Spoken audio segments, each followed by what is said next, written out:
How you guys out there doing in YouTubeville? That is a video from Tony Jeffries, who seems like a really cool guy, on how a boxer would beat a wrestler. And who am I, right? I am one of the best martial arts instructors in the world, and I will prove it to you if you continue watching this, because you'll totally understand what I will convey. I've got experience behind this. And if anybody wants to test that and talk shit or come meet me in person, I live in Southern California, and your little girlfriend can hold my cell phone, watch me kindly whoop your ass, and if I am still working all these hours, I will pay for your motel so that you can go there, feel awkward, and be quiet as she's texting some other dude. So anyways, Tony Jeffries is a cool dude. He's pretty funny, and without further ado, I will teach you how a boxer or a striker will defeat a wrestler. And I apologize that I currently am not in the ring. I don't have a sparring partner to show you, but I will still articulate this to you, and that's what this channel's for, and you will understand how to beat a wrestler. And this channel's got no subscribers and stuff yet. Who cares? So anyways, I am supposedly a patriotic Christian dude. And if you're along the lines of that, I'm very glad to teach you. If you're just some visitor watching this, please don't be a dick. I don't want stupid people to learn how to fight. So anyways, how to beat a wrestler. The most main thing a wrestler is going to do when you perform any strike whatsoever, a wrestler is going to expect, if he's fighting another martial artist, if they throw like a leg kick, if they throw any kick at all, that's like a teep, a front teep, or a lead teep, lead as in this is my lead side, that is a push kick. But namely, they're going to look for, I gotta watch these cameras up here. They're gonna look for some dude who's trying to throw a haymaker, all mad and stuff like that. Reel back, swing. Then they're gonna drop their levels. They're going to shoot, and they're gonna grab one or two legs using their head. And here's your legs and stuff to pick you up and slam you, or single legs. You can Google all what I'm talking about. A wrestler shoot. They're looking for you to bust a big ass move so they can drop levels, and when you're coming forward, you get, boom, basically tackled and taken down. So the most basic way to defeat that is, one, depends on how vicious the fight is. Street fights, they are, most people just start wheeling back, and they start throwing haymakers all of a sudden. But in the instance that even that you could fake. In the instance this is a fight, right? When you jab and stuff, when you're doing your lead hand, you don't always have to commit. You can fake. See what they're doing? They're not really gonna bother with this. Fake this right. When they drop their levels, that's when you sprawl. Google what a sprawl is. If you have any kind of martial experience, you already know what that is. A sprawl is when wrestlers come and drop their levels to shoot. You throw your hips back, you shove your sternum or your weight into the back of their head. And if I were to shoot on you this way, whatever this is I don't know if this is mirrored. I'm pretty sure this would be your left arm. If you were facing this way, that's going to cross face me. Just Google what a sprawl is. You can even push your weight back and push their head away. The best thing is, if they came at me like this, here's their arm, right? Their arm's coming like that. Here's my arm. If I can underhook that sumbitch, then sprawl, put my chest in the back of their head, and basically, here's them dropping, shooting, and here's you. They drop and shoot, and you press your body weight on the back of their head.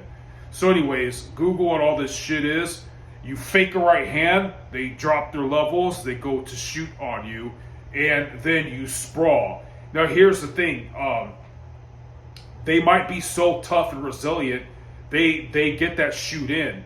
What's going to happen is if you keep fighting that shoot and pushing their head down, digging for that underhook, stitching your hips back, they're going to keep coming forward, and they're either going to slam you up against the wall where you're going to be saving all your energy by basically your back's to the wall, so you're not really supporting all your weight. They're driving, you're still getting that underhook in, you're still getting that cross face in, you're still pushing their head down, you still have the back of your sternum on the back of their head, and they're going to waste a lot of energy trying to get that sprawl. It's very tantamount that here's their arm, you get that underhook. Here's their arm. If you failed getting that underhook, you can overhook that arm. This is dangerous. An underhook is a lot more preferred than going around their arm, because if you have an overhook, they have an underhook, or they're going to sit you in a bear hug, and they finally get that hold. They're either going to drop you to the floor, or they can slam you if they can get the hips close together. Nonetheless, if there's no wall behind you, they're eventually going to keep driving and fall on their face, and you're going to be on top of them like this. And if you end up on top of that and you have no grappling experience to swish around and to take their back and get a choke, you could push all your weight there for days. Let them work.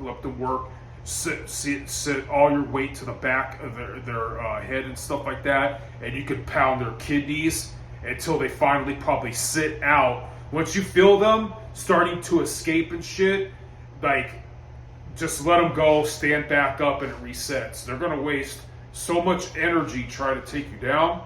So again, it's morally just faking that right hand. Basically, if you're a striker and you're fighting a wrestler, you don't want to just pop back and go with your rear hand.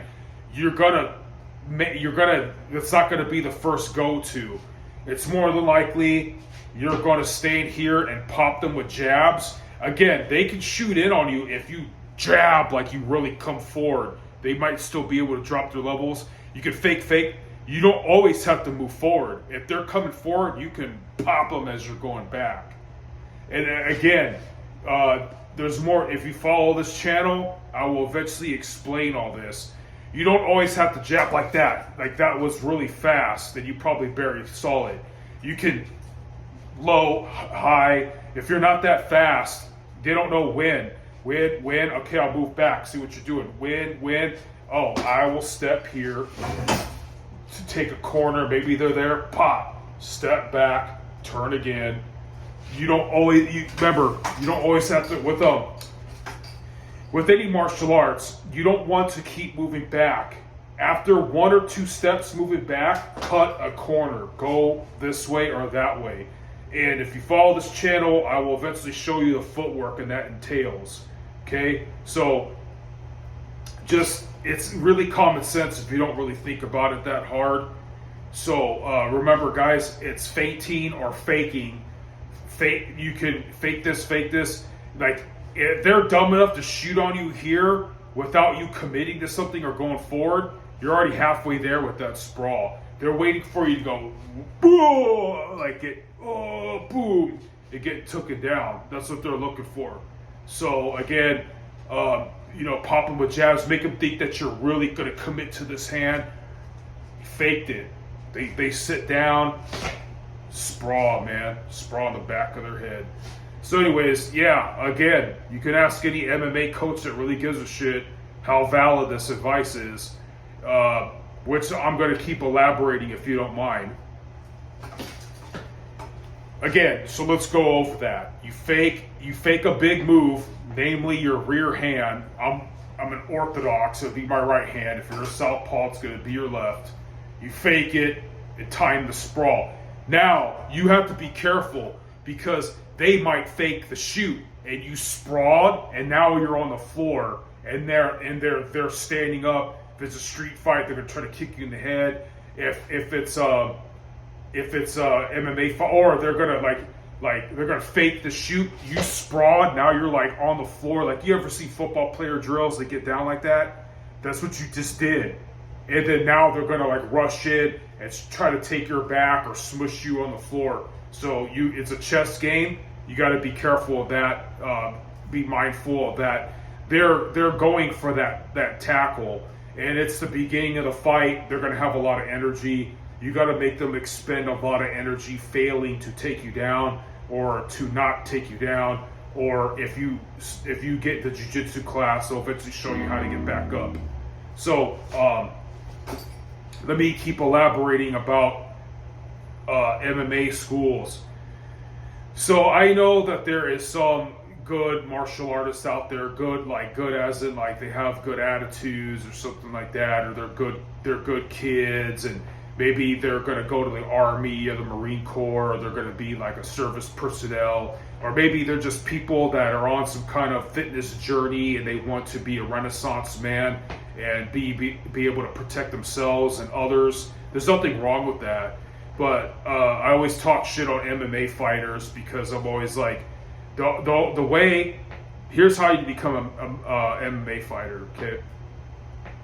Basically, ignore all your child support payments, right? Live with your mom until you're like 30 or 40 years old.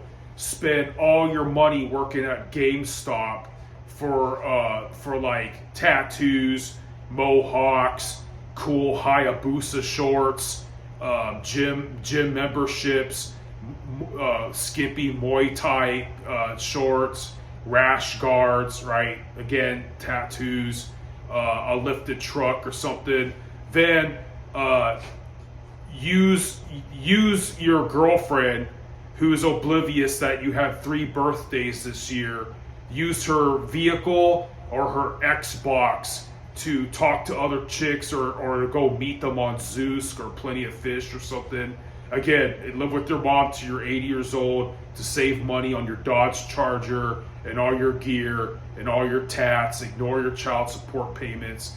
Then have a good coach to cherry pick your opponent, which is Gurmo, the GameStop consultant from the other side of the city, and somebody that you know that you could beat and they're naive, and then train for that, beat that person really easily, have a highlight reel, put that on Facebook, claim that you're a fighter, and talk shit on people like Steven Seagal or what's his name, Frank Dukes, or other traditional martial artists like me, people like me who that got stuck working and didn't know that if they took their vitamins and said their prayers at an early age, they could have won a bronze or silver medal in Taekwondo, Olympic Taekwondo for their country. And traditional martial artists like me who are really high caliber athletes, I can show you I have one of the best back kicks in the world. You can look it up on Sentinel Sanctuary, my other channel, and it's on a short or something. So yeah, instead of being a potential or a top tier athlete, MMA fighters are genuinely somewhat a second tier athlete that wouldn't be able to do a total Olympic sport. So they take, remember, live with their mom till you're 80 years old so you can save money on steroids and human growth hormone. So they get all jacked on that. They don't really work that often, so they can afford to sleep and have good cardiovascular health and stuff like that. Live off of fruit smoothies and human growth hormone, right? And then pick a fight with Gurmo, the GameStop consultant, or cheat and just use steroids and lay on people instead of stand there and duke it out.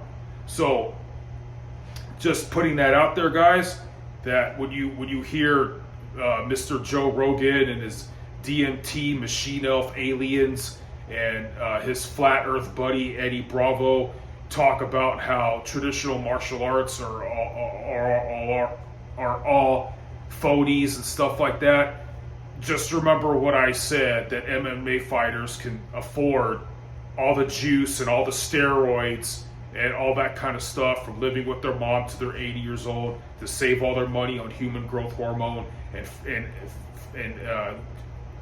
ditch their child support payments to save money on their dreams, and stuff like that, and then trick their airheaded girlfriend into buying them an Xbox on their 3rd birthday this year to talk to other chicks online using her vehicle from chicks they've been on Plenty of Fish. So that's how MMA fighters roll, and that's how you, as a striker, you defeat a wrestler. And I have one of the best back kicks in the world. It's on Sentinel Sanctuary. You can look at it. It's one of the shorts that have like 100 views. Most of it's cat stuff. And what else was I going to say? Oh, about traditional martial artists. Yeah, so MMA fighters wrap their hands and they do these little pitter-patter things, and they have like 3 or 5 round fights, but they don't have knuckles that big. That's from traditional martial arts. Traditional martial artists, those are the guys that could like break bricks with their bare hands and stuff like that. So yes, like Bruce Lee really was that good, even though Eastern mysticism is full of shit. And Frank Dukes was like a Marine Corps reserve, which is a lot more than most of the people who talk shit on him will ever do. And like Steven Seagal is an old cat. A lot of people talk shit on his character and all that, and they say he's not a good dude. But I'll tell you this: that whatever MMA fighter that you think is cool, if they were drunk and they had a suit on, and Steven Seagal was the bouncer, and they try to do some kind of shit or fight Steven Seagal in a phone booth, they would be missing. They would have their wrist bent back and shoved up their ass and thrown face first on the curb. So traditional martial artists are still badass.